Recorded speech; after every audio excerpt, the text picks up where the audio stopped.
Deux bateaux encastrés l'un dans l'autre, l'image est étonnante. Les enquêteurs cherchent encore à comprendre pourquoi un navire tunisien a ce matin percuté de plein fouet un porte-conteneur chypriote.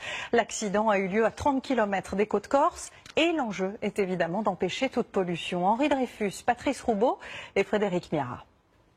La vue aérienne est saisissante. Les deux navires sont encastrés l'un dans l'autre. La traînée de fioul gigantesque. La collision s'est produite vers 7h30 ce matin, à 28 km des côtes au nord-ouest du Cap Corse. Ulysse, un navire roulier tunisien ralliant Gênes à Tunis, percute violemment le CSL Virginia, un porte-conteneur chypriote au mouillage.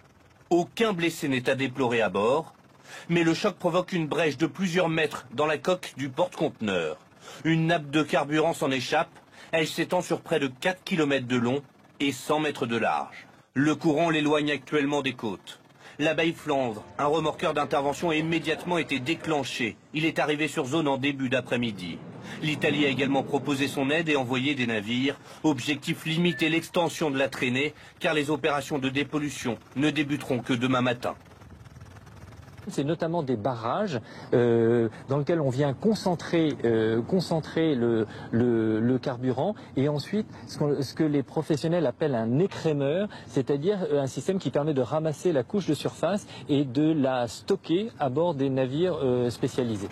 La désincarcération des deux bateaux devrait commencer demain, une opération délicate qui risque d'agrandir la brèche et d'aggraver cette pollution maritime. Une enquête judiciaire tentera de déterminer l'origine de cette collision, pour l'instant inconnue, mais la météo était clémente ce matin.